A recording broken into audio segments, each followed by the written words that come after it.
students. Welcome to Literature Learning. In the previous video, part 2, we learned how Elizabeth felt about the Bingley sisters. She observed their indifference and cold attitude towards Jane. And when Elizabeth went upstairs to be with Jane, they passed awkward comments about her. Now, Louisa Hurst, the elder Bingley sister, is telling Darcy that she was sure Mr. Darcy wouldn't wish to see his sister behave the way Elizabeth behaved in the morning. Then Darcy comments, "Certainly not. It shows an abominable sort of conceited independence and indifference to decorum." He meant to say that he wouldn't wish to see his sister behave that way because it showed a kind of abominable, that is detestable or despisable, hateful behavior, a conceited independence. Conceited means false pride, having an exaggerated sense of self-importance. So he says, now he makes this clearer. The Bingley sister feels that Elizabeth or Lizzie is deliberately flouting correct behavior by walking several miles alone. This is a conceited independence. It means showing the most country town indifference to decorum. They felt she has false pride and having a sense of self-importance. So she does not give importance to reason or conventions, and she isn't afraid to appear a bit unladylike.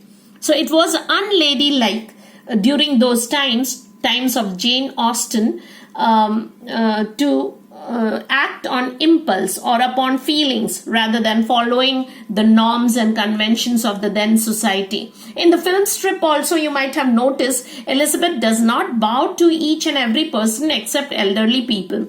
She is portrayed as one who seems to challenge the norms of behavior. She demonstrates intelligence, independence of thought, and a disregard for the decorum of fashionable society. Her mother scolds her for walking the distance, but she says she wished to see Jane. Now, Jane Austen is critical of the superficial Caroline Bingley and demonstrates her belief that Elizabeth's traits of behavior are more admirable to everybody than the wealthy, fashionable Bingley sisters. In our Indian society, especially the middle class, we do not see much of this kind of superficial or outward or cosmetic behavior, but we may have come across people who try to behave like the Bingley sisters with surface or superficial or artificial cosmetic behavior, thinking themselves as accomplished women.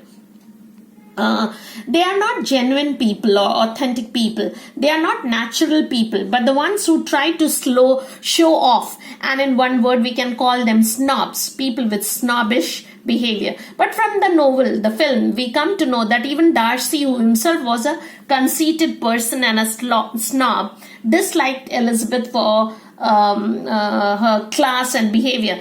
Later on falls for her in the end and changes his bias and attitude towards the Bennet sisters. And in the next picture we see Mr. Bingley commenting that it shows her attitude. It says here, he shows an affection for her sister that is very pleasing. So he says it was very nice of Elizabeth showing affection for her sister, coming into the family to see her. Then the Caroline Bingley comments, "I'm afraid, Mr. Darcy, that this adventure has rather affected your admiration of her fine eyes." Miss Bingley sarcastically comments on Mr. Darcy that could it be that Elizabeth's adventure, what is her adventure? Her walking the long distance on foot has affected Darcy's admiration of her beautiful eyes. Miss Bingley was trying to attract Mr. Darcy herself. So Mr. Darcy cuts in, "Not at all. They were brightened by the exercise." So not at all that he was not really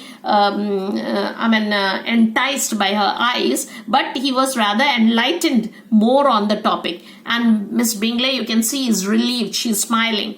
And she comments, "I wish with all my heart that Jane Bennet were well settled, but with such a father and mother and such low connections." So she means to say that you can see she's jealous a bit, and she means to say, she's very vocal when she says, "I wish she could get settled, but with low connections, mean connections, and such father and mother, it wouldn't allow her to get a good husband for herself.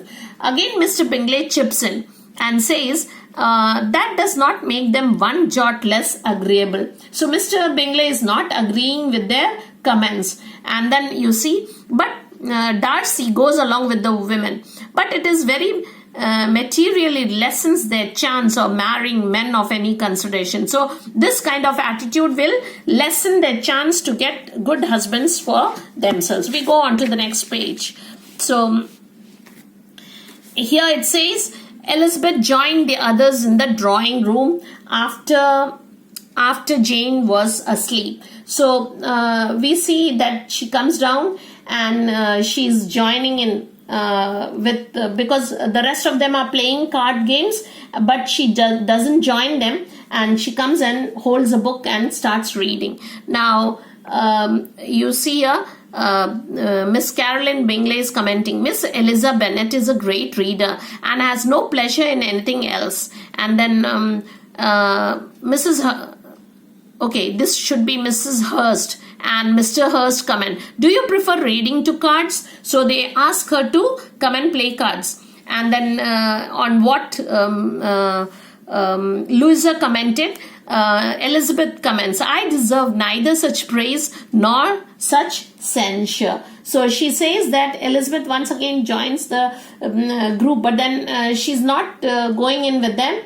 So she says that she neither deserves praise from them, nor she deserves any kind of censure, that is criticism or condemning or rebuke from them. So she says no, she doesn't want all that.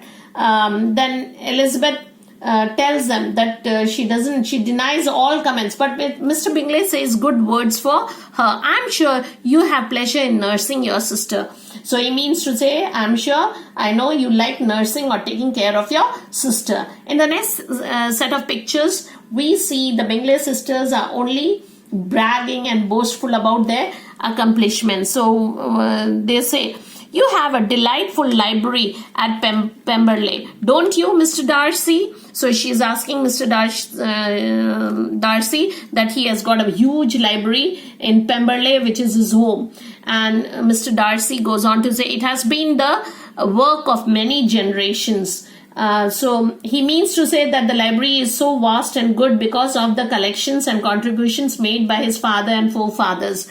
And you have added so much to it yourself. You are always buying books. So she's bragging about, boastful about all that, and she's appreciating Mr. Darcy, who's appreciating her comments. To keep the conversation going, she goes on to say, is Miss Darcy much grown since the spring? I'm sure she's now as tall as I am. She's talking about Darcy's younger sister. Is she grown? So she's talking about, again seems to go onto a surface level. Mr. Bingley, a jovial man, comments on it. It's amazing how young ladies can have the patience to be so very accomplished, and such a delightful girl, such a countenance, face, such manners, and so extremely accomplished for her age. Means being young, this Miss Darcy is very an accomplished woman. So that is what Caroline Bingley means. All young ladies accomplished. What do you mean? So Mr. Darcy is commenting on Bingley's comment that all these young ladies are accomplished. So what he means to say is, not all women are accomplished. Yes, they all paint tables, cover screens, and net purses. I do not know anyone who cannot do all this. So Mr. Darcy says that he knows that all these ladies, they do all these sort of things. So they learn to do these things at home. Now this is where Caroline comes in with a full lecture on an accomplished. You can see on the next set of pictures that on an accomplished woman, a successful or proficient woman.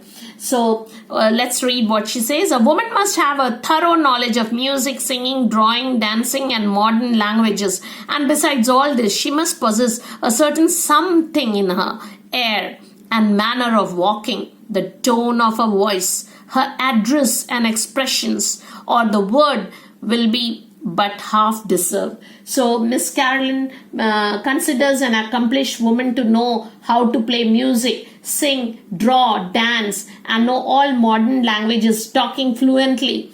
And Mr. Darcy says, all this she must possess, and to all this she must yet add something more substantial. More substantial means more importantly, in the improvement of her mind by extensive reading. So Darcy means to say an accomplished woman should possess, along with all this, something more substantial, more important. She should also want to improve her mind by reading.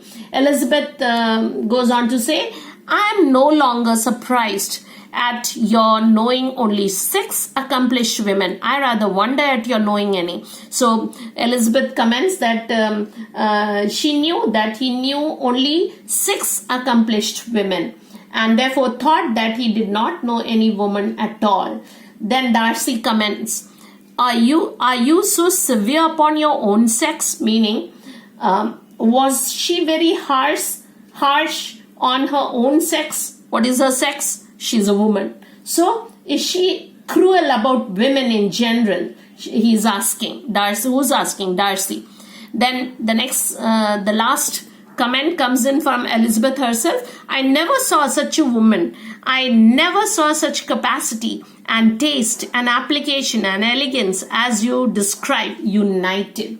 So she said she never saw a woman with all these qualities and capacities and accomplishments in all in one, as they all unitedly describe about. So students, as you see, this was a story about behavior and mannerisms, and I hope you have got a good moral lesson out of this story. It's not the superficial behavior or the outward showing off that matters, but being human and being genuine is what is actually admirable and loved by all. The pandemic or the coronavirus has compelled everyone back to the basics and curtailed all snobbish behavior and superficiality. Therefore, simplicity, love, and genuine care is all that matters. Thank you.